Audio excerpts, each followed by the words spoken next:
नमस्कार, आईच्या किचनमध्ये स्वागत। आज दाखवत आहे पोहा कटलेट। साहित्य सांगते, 1 कप जाडे पोहे जे आपण कांदे पोहेला वापरतो ते धुवून घेतलेले आहेत। 1 मध्यम आकाराचा कांदा, आलं आणि हिरवी मिरचीचा ठेचा, हळद, मीठ, तीळ, आमचूर पावडर, लाल तिखट, बेसन आणि हा पालक चिरून घेतलेला आहे। 5 मिनिटापूर्वी मी हे पोहे भिजवून ठेवलेले आहेत। तर पोहे काढून घेते कुंड्यात।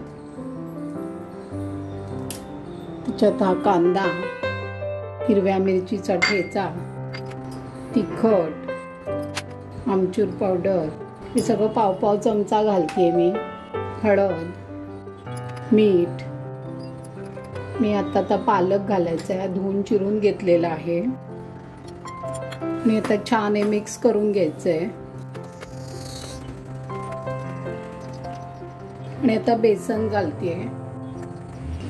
बेसन अंदाज घेऊनच घालायचं आणि आता पाणी थोडं घालून हे छान मिक्स करायचंय। पाणी जास्ती लागणार नाही कारण पोहे ओले होते, कांदा आहे, पालक पण आहे, त्यामुळे पाणी अंदाज घेऊन थोडं थोडं घालून भिजवून घ्यायचं छानपैकी।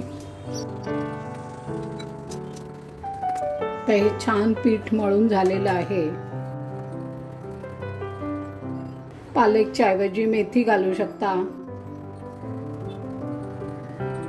आता मी हे सगळे करून घेते। तव्यावर हे कटलेट तयार केलेत आणि त्याच्यावर असे आता वर तीळ टाकलेत आणि आता आपल्याला हे शॅलो फ्राय करून घ्यायचे। आता हे छान एका बाजूने छान झालेले आहे। अजून हे 1-2 पलटवून घेते मी। छान गुलाबी रंग आलेला आहे। आता अजून दुसऱ्या बाजूने पण आपण करून घ्यायचे। हे करताना मला 2 ते 3 चमचे मी पाणी पावले आणि पाव कप बेसन लागलं।